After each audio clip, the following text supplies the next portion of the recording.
Let me ask you this. There's families of victims here today. Have you apologized to the victims? Would you like to do so now? Well, they're here. You're on national television. Would you like now to apologize to the victims who have been harmed by your product? Show them the pictures. Would you like to apologize for what you've done to these good people? I'm sorry for everything that you've all been through. It's terrible. No one should have to go through the things that your families have suffered. And this is why we invested so much and are going to continue doing industry-leading efforts to make sure that no one has to go through the types of things that your families have had to suffer. You know, why, Mr. Zuckerberg, why should your company not be sued for this? Why is it that you can claim, you hide behind a liability shield, you can't be held accountable? Shouldn't you be held accountable personally? Will you take personal responsibility? Senator, I think I've already answered this. I mean, these Well, are try this serious again. issues. Will you take personal responsibility? Senator, I view my job and the job of our company as building the best tools that we can to keep our community safe. Well, you're failing at that. Well, Senator, we're doing an industry-leading effort. We build AI tools nonsense. Your product is killing people. Will you personally commit to compensating the victims? You're a billionaire. Will you commit to compensating the victims? Will you set up a compensation fund Senator, with your money? I think these are with your money. Senator, these are complicated issues. No, that's not a complicated question, though. That's Senator, a yes or no. Will you set up a victims' compensation fund with your money, the money you made on these families sitting behind you? Yes or no? Senator, I don't think that's my job is to make sure we build good tools. My job is to make sure that your job is to be responsible for what your company has done. You've made billions of dollars on the people sitting behind them. Are you here? You've done nothing to help them. You've done nothing to compensate them. You've done nothing to put it right. You could do so here today, and you should. Hi, my name's Yang, graduate student from sociology. Hi. So tech utopianism appears bipartisan. Yeah. Even Newt Gingrich in the 90s was a tech evangelist. He was. I used to travel the country with him. I have some fun stories with Newt Gingrich, but go ahead. He ruled Silicon Valley with such warming and liberating vocabulary. However, when tech utopianism is married with deregulation, which has been there for almost 30 years, and rising geopolitical tension with China today, I'm not sure if it could be a toxic brew. It is. For instance, the TikTok ban is likely to benefit Facebook if without similar industry-level regulation in terms of user data privacy. So to what extent will this tech utopianism, deregulation with the new geopolitics lead to even less accountability from the Silicon Valley, big tech? Less, there's none. Let's just be clear. There's no laws governing our thing. And this rush to TikTok, let me separate the Communist Party of China. They're a foreign adversary, I'm sorry. Whether you like it or not, that's the situation. And we have to be cognizant of the possibilities of both propaganda and surveillance, proven or unproven, the possibilities. We also can't operate our companies can't operate in China. So let's leave that aside. The way they wrote this bill in the House, and I just did a show on it, it will be on Monday. I did it with Alex Stamos, who ran, it was the CIO of Facebook for years, and Taylor Lorenz. And the way they wrote this is going to be overturned in courts because they're going to force Apple and Google into doing things they don't want to do against their own First Amendment rights. It's going to be a problem. If they had created a privacy bill and a data bill that affected everybody, and then in particular said when it's a foreign adversary, special rules, we've done that before a million times. When Rupert Murdoch came to this country, he had to become an American citizen in order to own things. We have foreign ownership rules, everything else.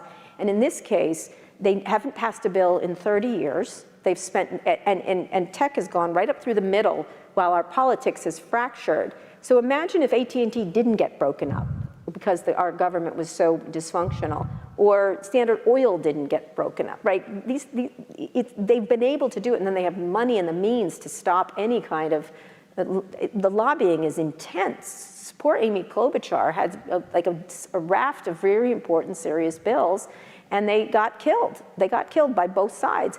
But instead, they can do it on just ByteDance. They shouldn't do that. It should be a national privacy bill that deals with the issue of foreign adversaries, about surveillance, about propaganda, about algorithmic transparency. They should have all those things, but instead they're rushing this bill through.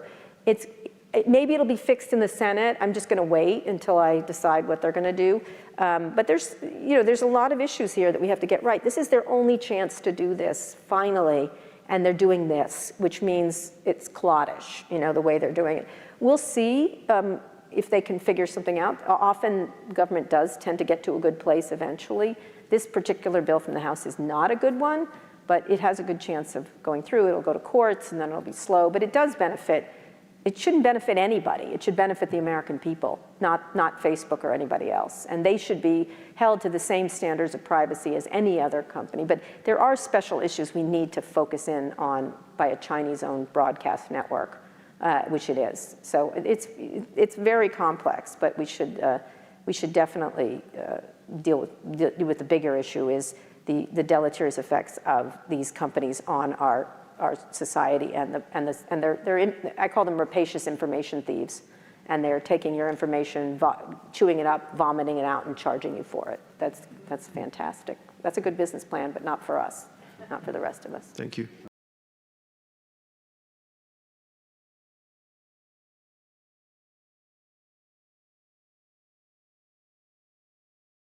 The government has to be involved. The government hasn't been involved, and the only rule that they have to govern tech is advantageous to them.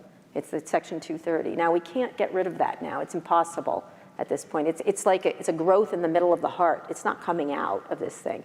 So one thing, and that hinders liability. There's got to be some liability, much more liability attached. Those parents in the latest hearing was Mark putting up the pictures of them. None of those parents can sue Mark Zuckerberg. Why not? Why can't they sue him even if they lose, right? They can't sue him. Why?